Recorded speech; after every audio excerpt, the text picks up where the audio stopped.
Are you ready to take your health to the next level? Well, in today's episode, I'm sitting down with Dr. Mike Belkowski, the founder of BioLite, to talk about all things red light therapy. I, for one, have been wanting to learn everything I can about this subject, and I feel like I just got caught up with 10 years of info in a single session. In this episode, we're diving deep in how cutting edge this therapy can help reduce inflammation, improve circulation, boost mitochondrial health, which is the key to feeling younger. We also go down to how it improves your skin and what your expectations should really be. Dr. Mike shares the science behind it all and what to look for in a red light therapy device in case you already have one. I promise you, if you're looking to optimize your health, especially over 40, this is the episode for you. Dr. Mike, thank you so much for coming on my show. Put it out in my over 40 fitness community of what they wanted to see on my podcast. Red light therapy was a huge one, and I've had that on my list. I had to do some hunting to find some good guests and came across your podcast, The Red Light Report, and saw that you were on some longevity supplements with a former guest of mine, Chris Burrs, with My Vital C. So I was like, oh, this is perfect to get you on the show. So thank you so much. Brad, thanks for having me on, man. Looking forward to this conversation. Yeah, absolutely. We want to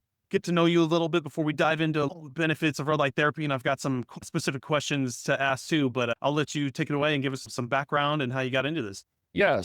Whereas most people, when I interview or have guests on my show, they've either started companies or they've learned this really novel or unique information. It's typically a health journey that's gone from point A to point B. They've gone through some trials and tribulations. So my story is not that exciting, but it's a story nonetheless. I graduated in 2016 from the University of Montana as a physical therapist, doctorate of physical therapy. And my intention was to be a physical therapist for the remainder of my working life. I had visions of graduating, moving to Australia, maybe working there for a handful of years, getting some experience because Australia is kind of the mecca for physiotherapy, research and whatnot. So my plan was to work a couple of years locally in Missoula, Montana, then ship out either to Australia or Switzerland and then go through that plan. But after a couple of months of working at my local outpatient PT clinic, I became disgruntled with the system or the centralized paradigm in the US. Specifically for me as a physical therapist, it was the disgruntlement came from how insurances dictate how you treat. My boss, the clinic owner, every week or two, we'd sit down with all the PTs and go over stuff. Part of the discussion was, we need to be doing these treatments, A, B, and C, because we're going to get reimbursed more for them versus X, Y, and Z. Even though a lot of times in my head, I know with my patient, X, Y, and Z is going to get them better, but I'm being told to do these other ones just because it's all about the money. I think part of the motive for doing A, B, and C was not just the reimbursement, but it's also knowingly it's going to be a slower progression, so more foot traffic, if you know what I mean. Yeah. Keep them in for longer. So anyway, that didn't sit well with me. So after a couple of months of working fresh out of PT school with zero intentions of starting a business or company, I started my own cash-based PT practice, just a solo practice, and cash-based because then I'm circumventing the issue with insurances. I can treat patients how I want to under my state scope of practice. Missoula, Montana, and that's where the college is for PT school, a very PT clinic dense city. Because of that, one of the more PT dense cities in the country. Knowing that, I knew I had to set myself apart from other clinics. In my head, it's like, okay, I need to bring in novel treatments. And not just novel for the sake of being different, cool, but they got to be efficacious too. The first thing I did was I got certified in dry needling. The subsequent year I did the advanced course. I became rapidly an expert in dry needling. As long as I had my PT clinic open, 90% of the people would come see me for dry needling. I was dry needling people for hours a day. If you haven't, and you're in pain, seek out dry needling. You can't do it in all states. I'd say about probably upwards of 40 plus states you can. There's an argument between PTs and acupuncturists in states like California. I don't think you can. I have a good PT friend and he's not supposed to do that kind of stuff. But if you are in a state where you can and you have any type of pain, give dry needling a try because from my experience, needling hundreds, if not thousands of people, you can have acute pain, chronic pain. It can be headaches, migraines. It can be lower back. It can be it can be anything. And with dry needling, I can, with the way I was taught, there's different schools of thought, but I could confidently reduce your pain by 50%, if not 80, 90, 100, sometimes in one session. In the traditional paradigm with physical therapy, it's come see me 2 to 3 times a week for 6 to 8 weeks, and then we'll reassess. With me, I was seeing patients sometimes once, more so twice, and then maybe thrice. And with dry needling, your pain was gone and you're carrying on with your life. Yeah. So the word started to spread, and so that's how I got so popular with dry needling. And I bring that up because we'll get to red light therapy in a moment. And the reason why dry needling is so effective from a mechanistic standpoint is spontaneously, instantaneously reduces inflammation, improves circulation, and with the needling, I'm going where certain nerves are. So you improve the nerve reception, meaning when you're in pain, when there's inflammation, your nerves become more sensitized, meaning it takes less of a stimulus to send a pain signal to your brain. So whereas before it took a punch on the shoulder to send that pain signal to the brain, if you're sensitized enough, maybe it's just your shirt rubbing against your skin and that's sending pain signals to your brain. So again, with dry needling, we're reducing the sensitivity in the nervous system, thus reducing those pain signals to your brain. So then over the subsequent couple of years, Brad, I picked up other modalities like cupping. I picked that up in the advanced dry needling course. I was one of the first, if not the first, to get certified in blood flow restriction training. That was back in 2017. A year or two later, picked up hyperbaric oxygen therapy and then red light therapy. And so this is probably towards middle to the end of 2018 at this point. I opened my clinic in the beginning of 2017. By the end of 2018, I'd heard about red light therapy for years prior to that, Brad. But up to that point, I had zero respect for how light impacted your health. On the Ben Greenfield podcast or their biohacking podcast, I would hear about this red light therapy, or they're promoting this thing called red light therapy. And I'd almost scoff at it in my head. You're telling me this red light at the stoplight could heal me or something? It's crazy. Anyway, I read a lot of books. Amazon gives a lot of recommendations. And this book kept popping up. The one by Ari Wood, and it's on my shelf behind me. The Ultimate Guide to Red Light Therapy is probably the book most people read if you're into red light therapy. I read that towards the end of 2018. In that book, the first third of it are the mechanisms of action for red light therapy. A couple of the mechanisms of action are reduced inflammation, improved circulation. So specifically for me, with my background in dry needling, it was a big aha moment. It's like my ears tuned in and it's like, okay, what's going on here? Because I knew the impact of just those two things. But the cherry on top with red light therapy is its impact on the mitochondria. And even to that point, like I'd heard of the mitochondria, but it's not like I was really, other than like they produce energy, it's like, okay, cool. But I didn't have a respect for really how profound of a role they play in our health and wellness. Read that book, and then the second 2/3 or so of that book are all the research. How does it help improve skin? How does it help improve pain, sleep, sexual function, thyroid, gut, like almost everything. But there was research backing it up. Apparently there's something here. Like I got a little deeper. Looked to see what the market had to offer. Again, this is late 2018 at this point. The quick assessment is like there's these real expensive devices, and it didn't make sense that they would justify those prices. And even some of them incorporated Bluetooth and Wi-Fi, which even back then I knew that was just increasing your exposure to non-native EMFs. Even as little as I knew then compared to now, I knew that was a bad thing. It's like taking 2 steps forward and a step backwards. And then on the other side of the spectrum, not to throw shade at Amazon, but it's like cheap products, probably cheap results, and you have to question what's going on there. So it seemed to me, if someone could step in and offer high quality devices for more affordable prices, but equally importantly, we briefly touched on this before recording, Brad, bring in some quality education. Even today, Brad, I could do a better job. I will be doing a better job going forward, but there's still a lack of education in the entire space, or there's a lot of misinformation going on that just gets propagated. You have influencers, you have affiliates, and they're just repeating what they're told to say, not even knowing if it's correct or not. I think most people hear the colloquial recommendation of do red light therapy for the 20 to 30 minutes every single day. And I'm going to tell you that's complete bogus. Just from Jump Street, it doesn't make sense that you would say 20 to 30 minutes for a full body panel versus one of these handheld devices behind me. Or what if you're treating your skin versus your nervous tissue versus your gut versus your joints? The 20 to 30 minutes just doesn't make sense. Different devices, even within one company, but then across different companies, have different powers of light or different strength of the light. So how could a weaker device like the mats compare to a panel, which is much stronger? How can we say 20 to 30 minutes a day? So that's just one example. In early 2019, I started BioLite as a hobby because I was still trying to grow my PT practice. Over the subsequent couple of years, red light therapy got a little more popular. BioLite started to pick up as a byproduct of that. And it kept growing and taking up more of my time to the point I had to discontinue treating patients in early to mid 2022. BioLite started as a red light therapy centric company. Mid 2023, it's a kind of similar story to my red light therapy story of methylene blue. Talk too much about this. I think we want to talk more red light therapy, but methylene blue I'd heard about years prior as well. Same story. I'd heard about it on podcasts. The conversation was started with, here's a synthetic dye that is good for you, but it's also used in aquarium cleaners. Yes. And I heard that, my brain just shut off. This was years ago. So I don't remember exactly what precipitated me looking into methylene blue. Maybe it was its impact on the mitochondria, its profound impact on the mitochondria. At this point in 23, I'm very tuned into mitochondrial health because I believe it's a focal point for health, wellness, or combating diseases and cancers. So mid 2023 and forward, I got into methylene blue. I got into C60 with Chris Burris. And so BioLite's really become more of a mitochondrial health center red light therapy. And not just, well, yes, that, Brad, but also even within the red light therapy space, if you look at what we have to offer, it's not just panels and handhelds, which the market is becoming saturated with. What I've been trying to do with BioLite is offer products that serve a particular purpose. For example, you can see behind me that white box, mouthguard for oral health. We released that in 21 or 22, just late last year or fall of last year. The sonic toothbrush, the Illume. I'm trying to find ways that people can incorporate light therapy into their daily habits instead of having to set aside time. Because I think that's a massive friction point for a lot of people is they don't have 5 or 10 or 15 minutes to set aside. A busy life, you have kids, like they just don't have that. So now going forward, I'm just trying to find ways where people can get the benefits of light therapy without really having to think about it. The toothbrush was a really low hanging fruit. Who doesn't brush their teeth?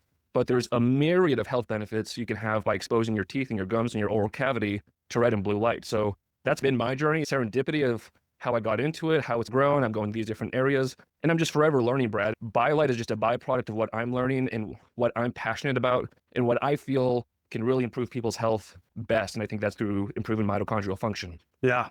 No, that's a very cool story. And personal training, owning gyms for 15 plus years. And not till I hit 40 and my body's starting to fall apart a little bit that I started researching not specifically red light therapy, but all these other different modalities, theories, overall wellness, and mitochondrial health. Started learning a lot more about that versus just some basic science courses. They didn't really teach us that in personal training school, and seeing how important that is for the over 40 crowd, not only to put lean muscle mass on, but to have those energy centers putting out more output, being more efficient, not to mention we're losing mitochondrial count as we age, and with a little bit higher intensity exercise mixed into our routines can help boost that back up. So that's what I've been researching and implementing in my own program. And oh my God, like how much better I feel, more youthful I am. Everything's easier, burning more fat's easier. So switching back to red light therapy, just for some of the benefits, is that pretty much the basis of what you're trying to accomplish with red light therapy is just mitochondrial health, or what are all the benefits? Not all the benefits, but the main ones that... The reduction in inflammation, let's just start there. What is inflammation, essentially? It's a lack of electrons. The mitochondria have inside them what's called the electron transport chain, which we probably all heard from middle school science class. But what goes on in there is imperative. So I won't bore people, but I'll quickly give you where the rubber meets the road. We need electrons to go through the electron transport chain because that's ultimately what helps produce ATP, that token of energy.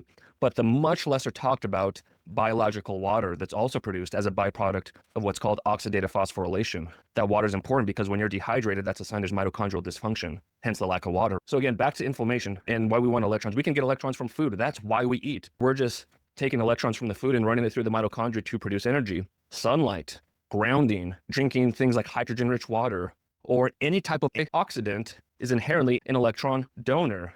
Oxidation is electron stealing. Antioxidants are electron donating. And in just a quick snippet, that's largely why methylene blue and C60 are so profound for health and wellness, because they're two of the best antioxidants in the world that I know of. But again, back to the mitochondria, back to inflammation. Inflammation is the lack of electrons. Anything you do to bring electrons into your body is going to reduce inflammation. Inflammation is acidic. When you have more electrons, you become more neutral or alkaline. So those two things go hand in hand. Red light therapy is two spectra of wavelengths, red and near infrared light. That visible red light, invisible near infrared light, those two spectra, red is like 600 to 700 nanometers, near infrared's like 700 to 2500 or so, directly impact the mitochondria.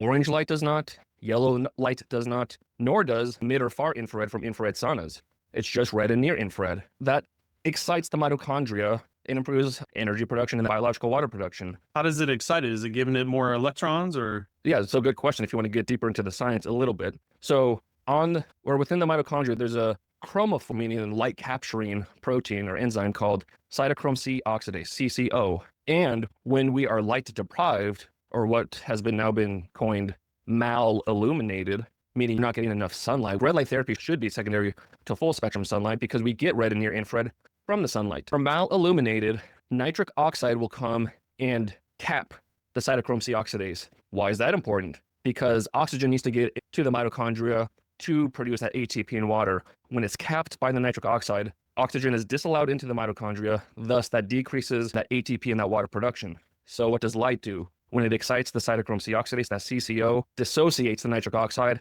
now oxygen can get in, now ATP and water can be produced. So in one small way, that's what's happening. That's also theoretically what may lead to some of the vasodilation properties of red light therapy. When you dissociate that nitric oxide, now you have the eNOS in your blood, vasodilation, improved circulation. But the most critical part is that oxygen into the mitochondria to produce ATP water. Yeah. And back to the infrared saunas, that's what I was going to ask you. They use that light to heat up without having the steam, which is nice because you can use electronics, but I thought I was getting a little bit of red light therapy, and you're saying that's the wrong kind of infrared. They're not using the correct bulb. So there's a couple things there, Brad. Firstly, yes, you're correct. That's not the same as red light therapy. There's three different types of infrared light, or three spectra. There's near infrared, the mid infrared, the far infrared. Okay. Infrared sauna is used predominantly, if not all, mid and far. Only near excites the mitochondria. Some say they're full spectrum infrared, claiming to use near, mid, and far. I haven't looked deep enough to know what percentage is actually near. Is it like 1% so they can say full spectrum, or is it actually like 10, 20, 33%? I don't know. If it's closer to like 20 or 33%, then cool.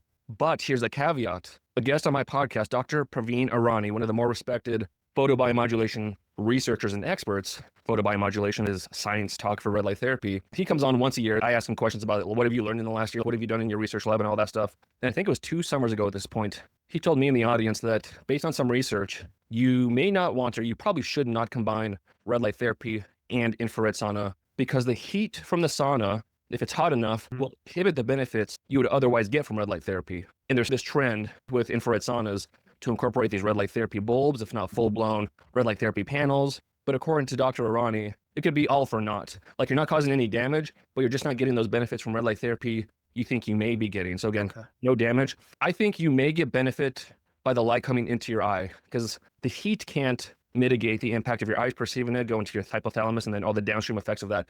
Just like going outside, everyone should be going outside and watching the sunrise in the morning. That's one of the best things you can do for your overall health is that morning sunlight because it literally impacts every system in your body. When light goes in your eye, a lot of good things happen. So all that to say, Dr. Praveen Irani is saying that the tissue is heated, so perhaps you're not going to get the benefits maybe in your skin and your muscles. But I would be curious if you have the bulb or the panel and your eyes are perceiving that red light. Are you getting it that way? Those benefits. I think you can make the case for that. Yeah.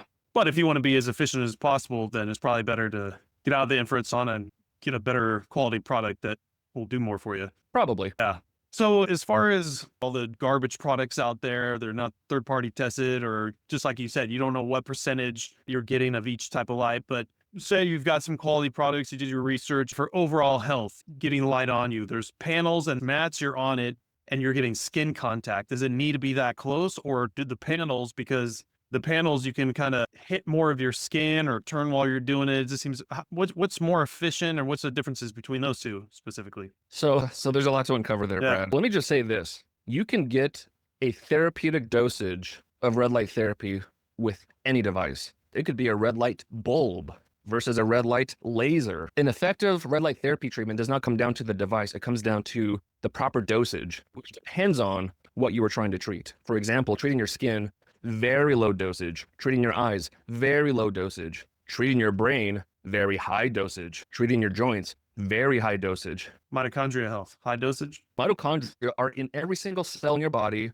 outside of red blood cells. The more energy intensive a tissue or organ is, the more mitochondrial dense it's going to be. So what's the most mitochondrial dense tissue in the body? Heart? Oh, brain. Brain. Not far behind is the heart. Those are the 2 most important because when you have mitochondrial dysfunction, those 2 places are one of the first to go because they're so dense. So it's like a double-edged sword. It's great because there's a lot, but if things start to go south, those 2 organs and tissues are going to go south potentially quickest. That's why we have so many neurodegenerative cardio issues. The dosage is getting the light to the tissue that you want to stimulate. The skin and the eyes, there's nothing for the light to pass through. It's direct to the tissue it's trying to attain, whereas the brain, you have to go through the skull. So I think, what was the percentage? It was way less than 10. It might have even been less than 5%. It might be like in the 1% of the light that you're shining into your brain actually makes it to the tissue because it has to go through the skin, a little bit of the fat there, subcutaneous fat. But that skull, that thick skull, blocks so much of the light. But it's even that small percentage of light, that 1% or whatever it is, 1 to 3%, that makes it to your brain, has a profound effect on those mitochondria. Or you can go through your nose and you're bypassing the skull, so you're getting the underside of that frontal lobe. So the dosage is typically predicated on how deep the tissue is. Same thing with your joints, unless it's like superficial joint, like your fingers or your ankle. But if we're talking your hips or your shoulders or your spine, there's a lot of tissue to go through before light can actually get to that point. So it's a high dosage because such a small percentage makes it to that deep tissue that it takes more time to get the requisite joules of energy to see a therapeutic dosage. I say you can get a therapeutic dosage with anything, and I was saying the light bulb and the laser. What I mean by that is, let's say we're trying to attain a dosage of 10 joules. That's about average, 10 joules per centimeter squared. That light bulb might take hours to get that 10 joules. That laser is going to take seconds to get that 10 joules. You can attain that dosage, but depending on the strength of your device, that's going to dictate the duration of your treatment. When I'm telling people 20 to 30 minutes a day doesn't make sense, this is one of the reasons why it matters what device you have. Let's just take those 2, for example. Those are 2 different types of handheld devices. This black one is very low powered relative to this one. That's the glow, that's the shine. The glow is intentionally low. It's very good for the skin, very good for the eyes. The shine is about 4 or 5 times more powerful from a light radiance perspective. So that's great for treating anything deeper than the skin, the brain, the joints, whatever. It's going to make your treatments much more efficient. When people are wondering what device is best for me, this is what I always tell people, or I ask people that they should ask themselves. How important is portability? If you're someone who travels a lot, or you want to take it on the plane, or even road trips, you got to consider that, because perhaps this mat where you can just roll it up, or a handheld device is going to be your best option. If you know you're just going to do it at home, or you're home a lot and you're fine with just doing it there, then a panel is a viable option, because you don't have to lug that thing around. And then the second question is, how much of your body are you trying to treat at once? Are you just trying to do spot treatments? Are you just trying to treat a bum knee or a crick in your neck? Or are you just doing the skin on your face to get that anti-aging treatment? Well, maybe a smaller handheld device is going to be perfect for you, because what's the point of having a big expensive device if you're only trying to treat a small area? Yeah. If you're dealing with an autoimmune condition, this is not medical advice, this is just my perspective. If you're dealing with an autoimmune condition or anything related to systemic inflammation, I highly advocate for a full body device, because you want to irradiate or shine light upon as many mitochondria as you can in your body to reduce that inflammation as much as possible. Because I've seen that both with things like fibromyalgia or psoriasis, maybe lupus, Lyme. You have to treat as many mitochondria as possible to not only drive down inflammation, but ramp up energy. It takes a lot of energy to heal. Try to invest in a full body device if you can. For the products right behind you, if you're trying to get the skin, you don't need as much power or time, and then it's portable. That's why you have that if you only care about the face. Then your other one, stronger, longer to hit the brain, like you mentioned. With the one that's hitting the brain, are you still getting the benefits for the skin? Because it's the same area, it's longer, but is there too much red light therapy that can be done on this skin since that's so sensitive? I'm trying to grasp it. Good Why question. not just go for the brain one when I'm getting the skin and the brain at the same time? So I guess that brings up a couple of subtopics here, Brad. Those are all good questions. Let's tackle that question first. If you're just treating the brain, then you're using near infrared light only. Okay. And this is another good subtopic. Like, what's the difference between red light and near infrared light, other than one's visible, one's invisible? Yeah. They literally do the exact same thing physiologically, just at different depths in the body. So red light does not penetrate any deeper than the skin. Thus, that's why you see it in all these red light therapy masks, because red light is what's treating the skin. Anytime you're treating deeper than the skin, you must incorporate near infrared, because it penetrates anywhere from 1 inch to 1.5 inches into the body. So when you're treating your brain, it's going to be that invisible near infrared light. It's going to be blowing past your skin. So you're not going to be getting those quote unquote skin benefits, nor would you, because again, the dosage for the brain is much higher than it is for the skin. So you're going to quickly bypass that dosage, which brings the topic of the biphasic dose response. This is important for red light therapy treatments. So there's something called the biphasic dose response. This is important because it explains why treating the eyes is different versus treating the brain. The biphasic dose response is like a bell curve, where on the far left side is when the dosage is too low, meaning you're not getting enough red or near infrared light to stimulate a change. So you're not going to see any benefit or any result. Now, on the far right side of that bell curve is when the dosage, like how much light your body's receiving, is too high. That's where most people get, because they're told 20 to 30 minutes. If you read the research, you quickly find out way over-treating for a lot of these conditions. By over-treating, you don't get the benefits you're looking for. You overstimulate, you don't get the benefits you're looking for. The cool thing is, and the reassuring thing is, you're not causing any damage. I mean, you'd have to go for hours. Even that damage is not going to be horrendous. So red light therapy is extremely safe. We want to hit golden spot for our dosages to see a benefit. And that's a moving bell curve. For skin, the curve's going to be over here because the dosage is very low. But then for treating the brain, it's going to be way over here. So it's a moving target to hit this in the heart of that bell curve, if that makes sense. Were you saying, like, what's the difference between dosages with products? Yeah, we were going off the two products you had behind you. One was for skin, one was for brain. Now that you're using more near to hit the brain, and I guess you can't use both to try to hit the face and the brain at the same time. So you got to be spot specific. Besides understimulation, I get it, the power of the bulb and how long it needs to be for that specific thing. I didn't know overstimulation is a problem too. Yeah. And again, I think that's what most people are doing. When people say red light therapy doesn't work, my guesstimation is they're overtreating. Perhaps they're undertreating, but I think they're just not getting the dosage they need. This dosage I'm talking about is not concrete. Your body might take a slightly different dosage than my body to attain a positive therapeutic response. You're trying to treat the brain versus treat the face. You want to separate those two treatments. And then, like you said, every person is different. Educate yourself, listen to other experts using these things. But if there requires a little bit of biohacking on your own, how do you know, like, 5 minutes with this product on the face? Are you getting the results you're looking for? Like skin, you should be seeing results within the first week, surely within the first couple weeks. Pain reduction, same thing. You should be seeing some type of lesser pain within a week or two. Unless it's chronic, then maybe you're looking at a month or two. But even with the skin, sometimes you can see it within the first session. Sometimes with pain, you can see it within the first session. It's not going to be the same for everyone. I would give it a couple of weeks to do a particular paradigm, meaning a certain duration and distance with your device. Like maybe you're trying to treat your shoulder for pain, maybe you're trying to treat your gut for something going on there. Give it a couple of weeks. If nothing has subjectively or objectively improved, then tweak your dosage either up or down. Which direction to go? Again, that's the $1,000,000 question. But I guess that's a good segue into what I have created, which I've dubbed a protocol ecosystem. What I mean by that is anyone can access this calculator on the BioLite website. Go to biolite.shop, that's a website, not .com, .shop. There's a tab that says protocols. Click that, you'll have access to this calculator where, again, free access. But what I've created is anyone with any device trying to treat a particular condition will be able to know how to based on this ecosystem I've created. So for example, the calculator, there's two things you plug in and it'll spit out the duration for you. So the first thing is what is the light irradiance of your device, meaning the strength or the power. This also gets into the subtopic of third-party testing. 95+% of the products on the market are not third-party tested. At the beginning of 2023, I mandated that all BioLite products be third-party tested. I could see the red light therapy space is very much analogous to the supplement space where you, the consumer, don't really know what you're getting unless it's third-party tested. And this has been verified for example, a biohacker out in New Zealand, what's his name? Alex Fergus or something like that. He has the requisite technology and expertise to measure the light irradiance of devices. He took almost 10 or 12 of the most popular companies and panels on the market. What he found, and these are some of the most popular names on the market, what he found was the light irradiance that they're putting on the product page versus what you're getting in reality is anywhere from 40 to over 200% less.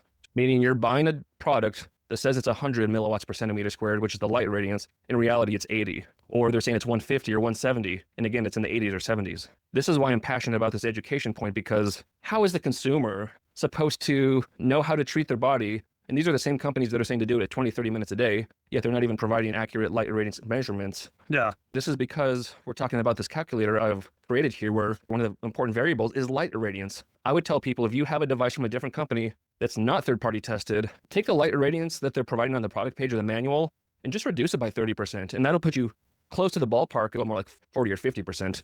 Plug that into the calculator. The second metric is the dosage. This is where you'd have to access the separate file, where I spent the last couple of years combing through the photobiomodulation research, over 10,000 plus articles. And of those articles, I took the ones that had positive results with red light therapy. And of those articles, I took the ones that posted the dosage. Not all of them do. That's one of the issues with red light therapy or photobiomodulation research. There's really not a standardization of what they're reporting. They all should be reporting the dosage, but they don't. So anyway, I took the ones with positive results that listed the dosage, and I built out this compendium in an Excel file. So there's a couple hundred conditions that covers brain and cognition, pain, sleep, athletic performance. So there's a lot of different topics. Under each one of those categories, there's all these different conditions. Under each, or alongside each condition, there is the dosage. So again, you'd have access to this file. You would know the light irradiance of your device. And that's how it gets very nuanced and personalized, because then you're plugging in the device, you have the strength, you're plugging in the dosage for what you're trying to treat. And then that calculator is going to spit out the duration. So you know exactly how long you use your red light therapy device for what you're trying to treat.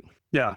So in an example, say someone has a product for face and they feel confident with the company. Maybe they did some testing themselves. They take that and they want to test it using your calculator. They input those metrics. But going back to what you were saying before, for face, you don't need as much near or mids. Some products out there say that they're near mid, but they don't give you the percentage of each. So how do they? That was in respect to saunas. If you're I'm just going to say that they're full spectrum infrared. You need to incorporate far, mid, and near. But barely any near, probably. Right. So if you have a respectable product for face that's been 30-part tested, you don't have to check how much percentage of near versus mid they're using. If it's a red light therapy mask, it should be all red light. There's no reason to have near infrared. Yeah, that's for brain. Okay, cool. Then they can. I don't know that you face mask that's third-party tested, but people are getting good results. So I'm kind of getting deep into the weeds and maybe a little too nuanced. I think it's partly the passion of I want people to know how to use what they're paying for. I work with a lot of physicians or businesses or like med spas, wellness centers, where they have these red light therapy apparatuses and they're running people through.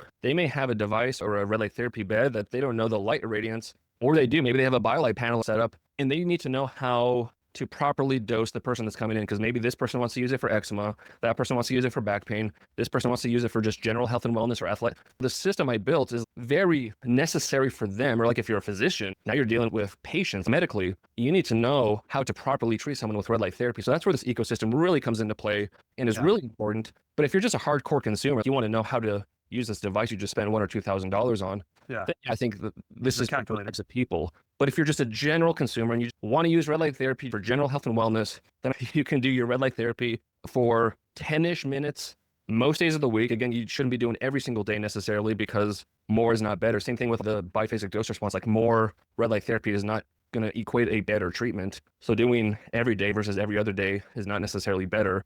In fact, I would advocate for 3 to 4 days a week versus 5, 6, or 7. But again, using red light therapy for about 10-ish minutes, 3 to 4 days a week, you're probably going to see some positive results. I'm just getting deep in the weeds for people who really want to know how to treat it for their thyroid versus their gut. As far as all the different reasons to use red light therapy, like you said, you're going after eczema, the brain, your skin, and then you have certain products that are portable. Is there a product that you can change all the settings to get everything we just talked about, like one panel that hits brain, eczema, skin, mitochondria? I want an all-in-one. Is there an all-in-one device out there, or almost everything is built for specifics to that problem? No, so I would say the opposite. I would say every device, or said another way, what it treats is dependent on the dosage you're giving your body. So again, if you're trying to treat everything at once, that's not possible. I'm asking, like, instead of the 2 machines you have back there, why can't I have one and I just click a switch and that one goes deep to get to the brain, and one switches, and now I've got the face? Most devices do. So like, okay, so I can, that's just for portability and probably costs. But if you don't care about money, I want one that does everything, and I want to be able to control it with a switch. Yeah, almost all devices, you have various light settings. One is a near infrared combo. One is red light only for like the skin or eyes. One is for near infrared only, which would be for deeper tissues. So you get to choose between all of those. And then like with our panels, we just released an upgraded version where not only can you adjust those types of light settings, you can also increase or decrease the brightness. So now you're modulating the light irradiance itself. There's something called pulsed frequencies, which is how many times does the light flicker in a second. Not light flicker like fluorescent lights, but pulsed like for our mitochondria, because there's research showing, for example, 40 hertz is good for brain and stimulation and cognition, whereas like 130, 150 hertz, good for Parkinson's. So there's different pulse frequencies that could further enhance your treatment, because from a mitochondria perspective, when it's pulsing, instead of a continuous light, like most LEDs are, continuous wave where there's no pulsing, when it's pulsing, even though we can't perceive it with our eyes, like for example, 40 hertz, that means it's pulsing 40 times in 1 second. Those micro breaks of the light going on and off, seems to help the mitochondria, or they respond better to those micro breaks versus the continuous wave. People are getting positive results with continuous wave, so it's nothing against that. But there does seem to be an advantage, at least for some conditions, to have this pulse frequency. With some of our panels, you have that option as well. Well, as far as most of my audience, I think we're looking at weight loss, mitochondrial health. That's the one we'd probably be most interested in. And as far as looking at your website, there's panels, mats, and then you even have a sleeping bag. From talking to you so far, if you're worried about mitochondrial health, it seems like the more light you can get on every part of your tissue, the better. So in those 3 examples I just gave, the sleeping bag probably is the most advanced, will give you the most dosage probably for the least amount of time. Is that correct? Well, think of it like this. It's called the cocoon, that sleeping bag. Yeah. So that is synonymous to these massive red light therapy beds, like tanning beds, but for red light therapy. You're essentially getting the same treatment, but in the comfort of your home and for a fraction of the price. Yes, it's over $4,000, but some of these beds are 50, 60, 80, 100,000 plus. If you can invest, I think that is by far the best one. That's what a lot of physicians and med spas use. Yes, that is the best overall. And it's a very low light irradiance, Brad. So from an efficiency standpoint, that's not the case. If you want to be most efficient, a panel will do that. Even though you're not covering all your body at once, even if you do just the front for X amount of time, do the back for X amount of time, that's still going to be quicker than using the cocoon. But the cocoon, you get to lay down. So when I'm in my cocoon, I'm reading, I'm meditating, might be watching something on my iPad. It's like a low and slow approach. And that's what a lot of these higher quality beds do. Even though they look robust and very high techy, they're also producing a very low light irradiance. If you look at Nova, which is considered like gold standard, those things are like 150,000. Yeah. They're actually utilizing a very low light irradiance. So that's similar to what we're doing in the cocoon. It's analogous to cooking food. You put in the stove or a convection oven. Yeah. And let's say you're cooking at 800 versus cooking at 300. Your chance of hitting your desired dosage is much more difficult when you're cooking at 800 versus you have much more room for error when you're cooking at 300, if that makes sense.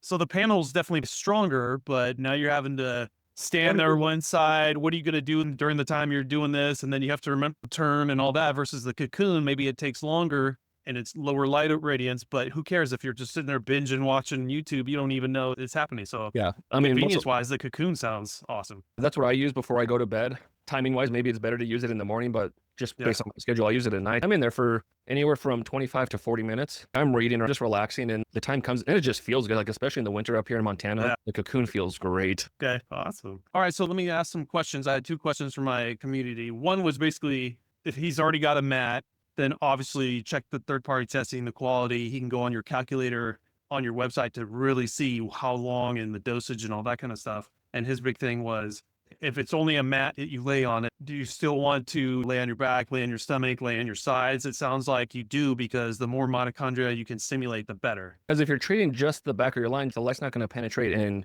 cause an effect on the front. Granted, we could get into the overflow principle, and they've demonstrated this in research where even doing red light therapy on one spot can still lead to positive results elsewhere. One example, there's research on blood glucose, like diabetics, and they were irradiating just between the shoulder blades, but they were seeing a systemic reduction or an improved response in their blood glucose just by irradiating their shoulders. So same thing, like you could irradiate, and I think Dr. Irani was alluding to this, like they were doing some COVID research where they were irradiating the entire body, and then the other subjects, they were irradiating, I believe, just the brain, and they were seeing equal benefits of whatever response they were looking for. So yes, I think, and this is what Dr. Irani said too, is if you can, like, it's better to be more direct with where you want to see results, but also you're probably going to get some overflow principle, if you will. So even just laying on your back, you're going to see responses otherwise or other places, but you'll probably see better results if you do both the back and the front. Then it takes no effort to flip over. And then as long as you went through the calculator and you know the appropriate amount of time to hit that sweet spot. So, well, and also with the mat, you don't necessarily have to lay on your face. You could lay on your back with the mat underneath you and then just put the mat on top of you. And maybe that's a little more comfortable than laying on your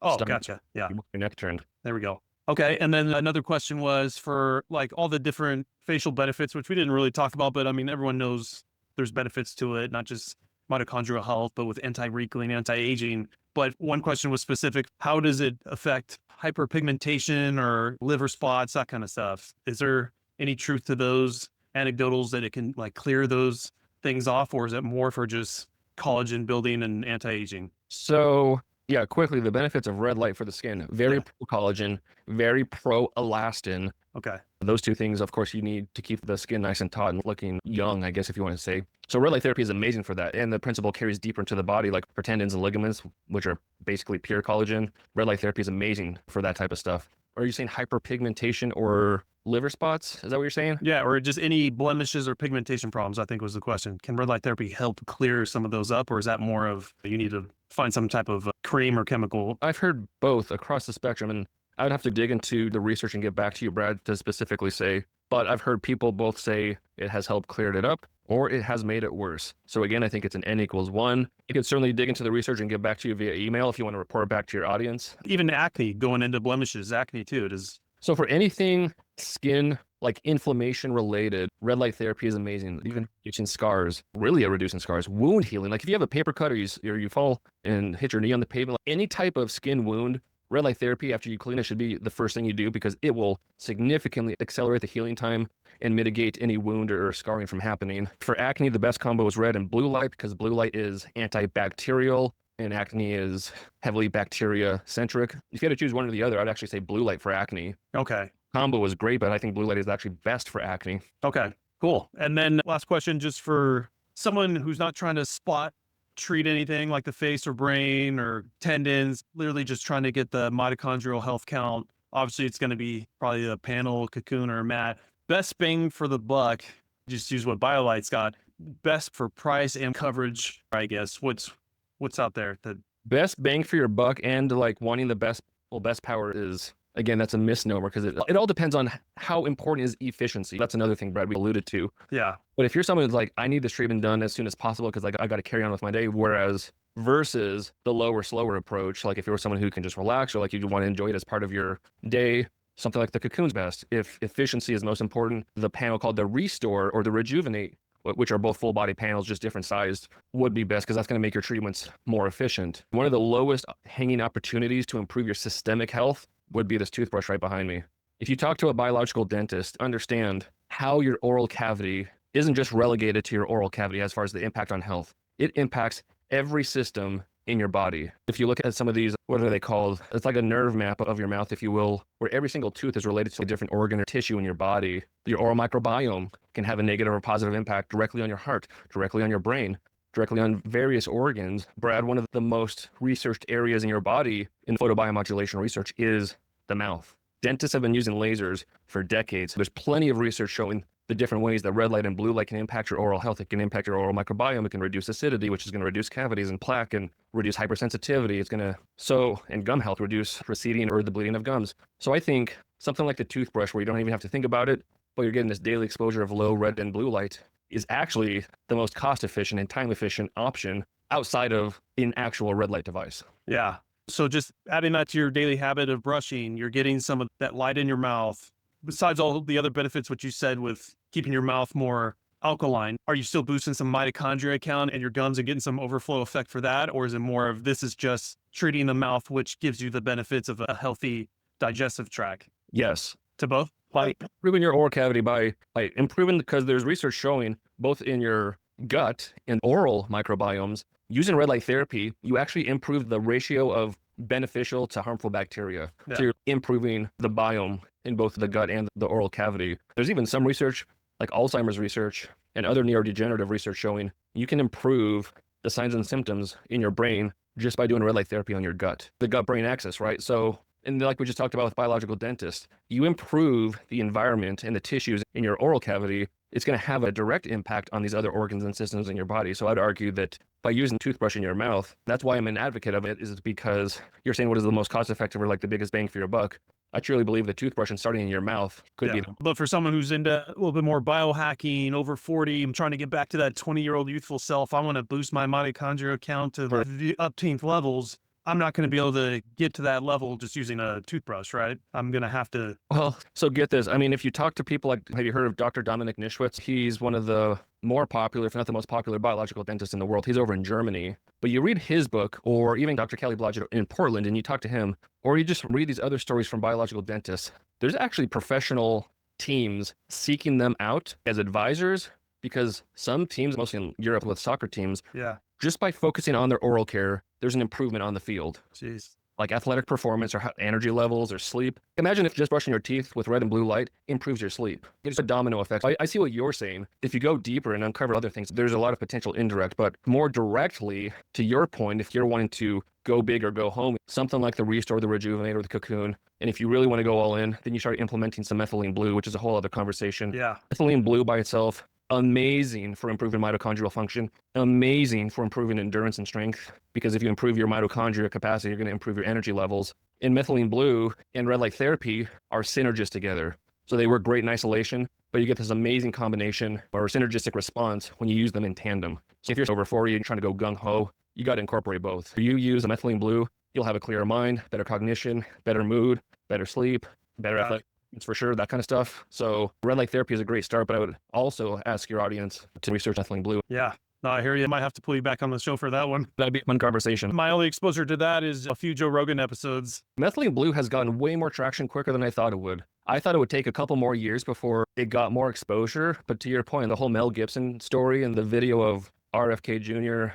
putting some blue stuff into his cup on the airplane, like there's been several stories or like viral things where methylene blue is starting to catch fire a lot quicker than I thought it would. It's exciting because it's a very low hanging fruit opportunity. It's a synthetic dye, but just like red light therapy, and this is things I'm a fan of and advocate for, low risk, high reward. I got it on my list to eventually bring someone on to talk about it. I kind of always feel like if it's that new, wait a little bit longer just to make sure. Yeah. And then I remember on social media seeing the methylene blue man that lived in Missouri. This guy knew the benefits from it, and actually his skin started turning a hue of blue. And then he like died before he hit 60, but he was insanely overweight and did not, come on, this guy was not the standard of health anyways. He probably overdosed it. Someone shared me a story about these people in the backwoods of Tennessee. And this is like back from the early or mid 1900s, but like their skin was blue. And part of the thought was it was from methylene blue or some type of blue substance they were ingesting. Their skin was blue.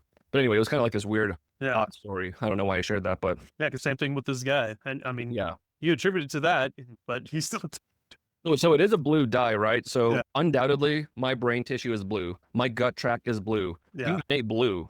greenish. So it's just like people who take curcumin or turmeric. It's a little bit of Absolutely. dye going. Your gut tract or your brain probably is going to have a little bit of a yellow-orange tinge to it, which may freak some people out, but it just is Yeah. what it is. Yeah, exactly. Well, cool. Dr. Mike, thanks for enlightening my audience and definitely having that resource. If some of them already have something, check it a little bit further and then obviously use your tool from your website, which is cool. Besides your website, BioLite, and your podcast, Red Light Report, any other channels that you want to steer my audience to if they have any more questions? Yeah, either my personal accounts on Instagram and TikTok or just Dr. Mike Belkowski. We had a BioLite account on TikTok that got banished because we reposted that video of Joe Rogan and Mel Gibson, and apparently you can't do that on TikTok. Right away, our account was shut down and we couldn't reopen it. My personal one will be the new one on TikTok. LinkedIn, we're on all platforms, YouTube. I'll be coming out with a lot more consistent content, Brad, if people are interested in mitochondrial health. I have so much research and information I need to get out in the next month or so, both on my personal, like Instagram, LinkedIn,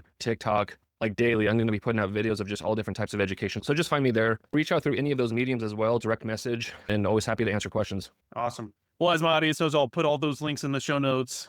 Once again, Dr. Mike, just like to thank you for coming on my show. Obviously, we got some talking to do on a different day about methylene blue. That'd be real cool to get you back on. Thank you for everything you're doing. Glad your podcast is doing well and BioLite and everything. Thanks, Brad. I appreciate the time. I'm sorry if I got a little too long in the tooth with some of my explanations, but these are the type of conversations I feel like that need to be had, or at least maybe I'm just giving a new twist of people are like listening to other podcasts or sources of information, hopefully adding a different twist or maybe some thought-provoking aspects of how to look at red light therapy or health from a mitochondrial perspective. So hopefully some stimulation occurred. Looking forward to another conversation about methylene blue in the future. That's why I like going down those rabbit holes, just to know this kind of stuff exists. Then if you want to further go down that, then we can go on your website and go deeper down some of the scientific 100%. processes and everything. Yep. Well, awesome. Thanks again. Thanks, Brad. Appreciate it.